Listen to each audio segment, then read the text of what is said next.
మీ వారికి ఫోన్ చేయటం ఇలా ఇక్కడ ఇవ్వాలంటే ఇక్కడ కూడా మన అమ్మవారికి ప్రాచీనమైనటువంటి అమ్మవారు ఇక్కడ కూడా మీ సహాయం కావాలి అని అడిగితే తప్పకుండా, ఎందుకంటే అంత భక్తి భావంతో ఉన్నటువంటి ఈ యొక్క గ్రామంలో మనం కూడా వారికి తోచిన సహాయం చేస్తూ మన ధర్మాన్ని మనం నిలబెట్టుకోవాలి. ఎందుకంటే ఇదంతా నేను ఎందుకు చేస్తున్నానంటే మన ధర్మాన్ని మనం నిలబెట్టుకోవాలి.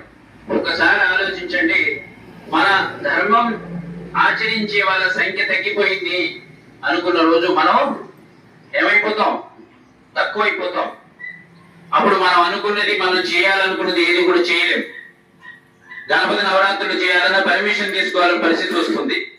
ముత్యాలమ్మ జాతర తీసుకోవాల్సిన పర్మిషన్ తీసుకోవాల్సి వస్తుంది. ఎవరి దగ్గర తీసుకోవాల్సి వస్తుంది? వేరే ధర్మం వాళ్ళు, అంటే మన మతం కాని వారి దగ్గర నుంచి మనం పర్మిషన్ తీసుకొని చేసుకోవాల్సిన పరిస్థితి వస్తుంది. కాబట్టి మన ధర్మం కోసం మనం నిలబడాలి. మన ధర్మానికి ఆటంకం కలుగుతుందంటే మనం ముందుండాలి. అర్థమవుతుందా మీకు నేను చెప్పే విషయం? మన ధర్మానికి ఆటంకం కలుగుతుంది అనుకున్నప్పుడు మనం ముందుండాలి. ఎంతో మంది శివాజీ మహారాజు లాంటి వాళ్ళు ప్రాణాలని సైతం, శంభూజీ మహారాజు లాంటి వాళ్ళు ప్రాణాలని సైతం వదిలేశారు ధర్మం కోసం. కుటుంబం కోసమో, ఆస్తి కోసమో, ధనం కోసమో కాదు, దేనికోసం? ధర్మం కోసం ప్రాణం వదిలేశారు. కాబట్టి మన ధర్మానికి హాని జరుగుతున్నట్టు రోజు మనందరం ఏమవ్వాలి? ఏకం కావాలి. చాప కింది నీరులాగా ఎన్నో మతాలు విస్తరిస్తున్నాయి. ఆ విస్తరణని ఆపు చేయించాలి అంటే మనం ఒక్కటి కావాలి. అలా అయిన రోజు మాత్రమే ఎక్కడ ఏం జరుగుతున్నా ఎవరైనా వచ్చి మతం మార్చాలని మన దగ్గరకు వచ్చిన మనం దాన్ని ఏం చేయాలి? వ్యతిరేకించాలి. మాకు ఒక ధర్మం ఉంది, భారతదేశానికి ఒక ధర్మం ఉంది, దాన్నే హైందవ ధర్మం అంటాం. అది సనాతన ధర్మం, ఎప్పుడో పుట్టినటువంటి ధర్మం మేము ఆచరిస్తున్నాం. మీరు నిన్నగాక మొన్నగా వచ్చినటువంటి ధర్మాలు ఇవి, మీరు మాకు చెప్పాల్సిన అవసరం లేదు అంటూ మన ధర్మం మీద మనం నిలబడాలి. వేరే వాళ్ళు ఎవరైనా మార్చడానికి వస్తే ఏం చేయాలి? తరివేయాలి. ఆ చైతన్యం రాకపోతే ఏమవుతుందో తెలుసా? మనం తక్కువైపోతాం. మనం తక్కువైనప్పుడు ఏం చేస్తారు? మనల్ని అప్పుడు మనం చెప్పుకోవడానికి 10 ఇళ్ళు ఉన్నాయి, 5 ఇళ్ళు ఉన్నాయి, చివరికి కనుమరుగైపోతాం. కాబట్టి మన ధర్మం కోసం మనం నిలబడాలి. అందుకనే మన ధర్మం నిలబడటం కోసమే నేను అన్ని గ్రామాలు తిరిగి ఆ గ్రామాల్లో ఉన్నటువంటి దేవాలయాలు ఏవైతున్నాయో ఆ దేవాలయాలకి పూజా సామాగ్రి ఇచ్చి అక్కడ ఒకరిని పెట్టి, నాయనా అయ్యగారు రాకపోయినా పర్వాలేదు, అయ్యగారు ఉండాల్సిన అవసరం లేదు, మీరే వచ్చి దీపం వెలిగించుకోండి, మీరే ఒక కొబ్బరికాయ కొట్టండి, అందరిని పిలవండి, కూర్చోబెట్టండి, చక్కగా మీకు వచ్చిన పాట ఏదైనా రామనామం జపం చేయండి, పిలవండి ఒకసారి అందరినీ, రండి మీరు అందరు రండి. ఎవరో ఒకరు పూనుకోవాలి. పూనుకోకపోతే ఏమవుతుంది? మనకి దీంట్లో ఖర్చు లేదు కదా. ఎవరు వస్తే ఆయనకి డబ్బులు ఇవ్వాలి, ఏం లేదు. మనందరం కూర్చున్నాం. ఇప్పుడు అందరూ వచ్చారు, ఏమైనా ఖర్చు అయితే మీకు లేదు. అలా వారానికి ఒకసారి కూర్చోవాలి. వారానికి ఒకసారి ఏదో ఒక అమ్మవారి గుడికి కాబట్టి శుక్రవారం కూర్చోండి, సాయంత్రం వేళ కూర్చొని అమ్మ నామాన్ని జపం చేసుకోండి, కూర్చోండి, ఏదో విషయం మాట్లాడుకోండి. అందరూ ఏకీకృతం కావాలి. మనం ఏకీకృతం కాకపోతే మనం విడగొట్టడానికి చాలా మంది ఉన్నారు. మన ధర్మాన్ని తక్కువ చేయడానికి చాలా మంది ఎదురు చూస్తున్నారు. కాబట్టి మన వాళ్ళు మనం ఏకీకృతం కావాలి. మన వాళ్ళకి ఏదైనా కష్టం వస్తే వెంటనే మనం వెళ్ళాలి. నేనున్నాను, నీకేం కాదు అని ముందు ఉండాలి. లేకపోతే వాడు కష్టం వచ్చింది ఇంకో వేరే వాడు వచ్చి 2 సార్లు ఆ కష్టంలో ఏదో ఆదుకున్నట్టు నటిస్తాడు, 3వసారి ఏం చేస్తున్నాడు?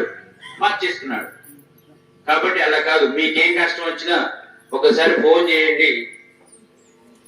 నా వంతు సహాయం చేయడానికి చిన్న అరుణాచలం ఎప్పుడు ముందే ఉంటుంది. ఆర్థికపరమైన అంశాలు అవ్వచ్చు, అనారోగ్య పరిస్థితులు అవ్వచ్చు, ఏదైనా ఉన్నా కూడా ఒకసారి చెప్తే ఎంతో కొంత దేవాలయం తరఫున మీ అనారోగ్య పరిస్థితులైనా ఏదొచ్చినా కూడా మేము సహాయం చేస్తున్నాం. ఎంతో మందికి హాస్పిటల్లో ఉన్న వాళ్ళకి ఇస్తున్నాం, ఎంతో మందికి ఇస్తున్నాం. కాబట్టి మన దగ్గర ఉన్నటువంటి ఊర్లో కూడా మనం ఇవ్వాలని నిర్ణయించుకున్నాం. ఎంతో కొంత ఆ రోజుకి 1000 రూపాయలే అవసరం అవ్వచ్చు. కాబట్టి మన ధర్మంలో ఉన్న వాళ్ళకి కష్టం వచ్చినప్పుడు ఎవరు రావాలి? ముందు మనమే ముందు ఉండాలి. అర్థమవుతుందా? కాబట్టి మొన్న ఒకరికి యాక్సిడెంట్ అయితే వెంటనే మనం డబ్బులు పంపించాం, 10,000 రూపాయలు.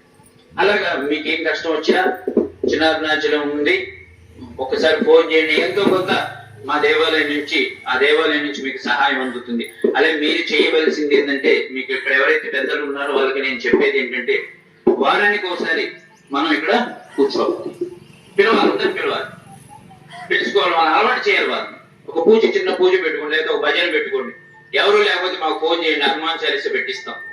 మన దగ్గర చాలా మంది గ్రూపులు ఉన్నాయి, హనుమాన్ చాలీసా వాళ్ళని పెట్టిస్తే మీరేం డబ్బులు ఇవ్వగలరు వాళ్ళకి. వాళ్ళు మిమ్మల్ని ఏం అడగరు. వస్తారు, హనుమాన్ చాలీసా భజన చేస్తారు, 11 సార్లు చేస్తారు. మీ అందరికి కూడా ఆనందం కలుగుతుంది. వాళ్ళే కొన్ని అరటిపళ్ళు తీసుకొస్తారు, అందరికి అరటిపళ్ళు పెడతారు. మీకు చేయించాలనుకుంటే చేయించు, ఇబ్బంది లేదు. కానీ ఒకసారి వారానికి ఒకసారి మనం కూర్చుంటేనే మనలో ఉన్న వాళ్ళు ఎవరు కూడా వెళ్ళిపోరు. లేకపోతే ఏమవుతుంది, నెలకోసారి ఏ శ్రీరామనవమికి ఒకసారి కలిసినాం అనుకోండి, ఈ లోపు ఎక్కడెక్కడ ఏం జరుగుతుందో తెలియదు. మనకి వాళ్ళకి ఏం కష్టం వచ్చింది తెలియదు. ఇక్కడికి వచ్చినప్పుడు ఒకసారి చెప్పుకుంటారు కష్టం. చెప్పుకుంటే ఇలాంటి పెద్ద మనుషులు లేదు మన వాళ్ళు ఉన్నారు, చిన్నారు నచ్చిన స్వామి వాళ్ళకి సహాయం చేస్తారు, ఒకసారి అడుగుదాం. వాళ్ళు రావాలి కదా ఇక్కడికి. అందరినీ గ్యాదర్ చేస్తే వాళ్ళకి ఏం కష్టం వచ్చిందో చెప్తారు, ఏం బాధ వస్తుందో చెప్పుకుంటారు. తద్వారా వాళ్ళకి ఏమైనా మనం సహాయం చేయడానికి అవకాశం ఉంటుంది. అలా మన ధర్మం వాళ్ళు ఎప్పుడు మన ధర్మంలో ఉండేటట్లుగా మనం చూసుకోవచ్చు. కాబట్టి ఇప్పటి నుంచి ప్రతిరోజు ఒక రోజు పెట్టుకోండి. శుక్రవారము, ఆదివారము, ఏదో ఒక రోజు. అమ్మకి ఆదివారం కూడా ఇష్టమే, శుక్రవారం కూడా ఇష్టమే, మంగళవారం కూడా ఇష్టమే. ఏ రోజు కుదిరితే ఆ రోజు ఒకరు, ఇద్దరు, ముగ్గురు ఉండి వాళ్ళందరినీ గ్యాదర్ చేసి ఫోన్ చేసి పిలవండి. లేకపోతే ఒక వాట్సాప్ గ్రూప్ క్రియేట్ చేయండి అమ్మగారి పేరు మీద, శ్రీ ముత్యాలమ్మ తల్లి దేవాలయం రాళ్ళగూడెం. వాట్సాప్ గ్రూప్ చదువుకున్న అందరి స్మార్ట్ ఫోన్స్ ఉన్నాయి, ఒక గ్రూప్ ఏర్పాటు చేయండి. చేసి ఈ రోజు అమ్మ ఫోటో పెట్టండి. ఒకసారి పొద్దున వచ్చి ఒక దీపం వెలిగించింది ఒక ఫోటో పెట్టండి. ఈ రోజు మన అమ్మవారు చాలు చూసి దర్శనం చేసి 10 సార్లు చూసినప్పుడు 11వ ఏమనిపిస్తుంది, ఒకసారి వెళ్దాం. ఇన్ని రోజులు ఫోన్ నేను చూస్తున్నాం కదా, అమ్మ దగ్గరికి వెళ్ళి ఒక కొబ్బరికాయ కూడదాం అనే ఆలోచన వస్తుంది. కాబట్టి అలా మన ధర్మం వాళ్ళని మనం దగ్గర తీసుకోవాలి. అమ్మ రావట్లేదు కూడా, రాకపోయింది నేను వస్తున్నాను కదా కాదు. 1-2 సార్లు పిలవాలి. గుడికి వెళ్దా, చక్కగా గుడికి వెళ్దాం. మనం ఏమైనా కష్టాలు ఉంటే అమ్మకి చెప్పుకుందాం, అవి కష్టాలు పోతాయి అని ఆ అమ్మని అలవాటు చేయాలి. అలా దూరం అవుతున్న వాళ్ళని గుడికి దగ్గర చేయండి. మన ధర్మాన్ని నిలబడేటట్టుగా మనం ప్రయత్నం చేయాలి. అప్పుడే మన ధర్మం నిలబడుతుంది. మన మెజార్టీలో మనం ఉంటాం. అప్పుడు మనం చెప్పింది జరుగుతుంది. మనం తక్కువ అయిపోతే మనం చెప్పింది జరగదు. ఎవరు ఎక్కువ ఉంటారో వాళ్ళు చెప్పిందే జరుగుతుంది. నేను కూడా ఉన్నాను, అక్కడ ఉంటాను. మీకు నెంబర్ తెలుసు, ఫోన్ చేయండి. తప్పకుండా మీకు సహాయం చేయడానికి ఉంటాను. అందరూ కూడా చెప్పండి, జై శ్రీరామ్, జై శ్రీరామ్, జై శ్రీరామ్, జై శ్రీరామ్, జై శ్రీరామ్, జై శ్రీరామ్, జై శ్రీరామ్, జై శ్రీరామ్, జై శ్రీరామ్, జై శ్రీరామ్.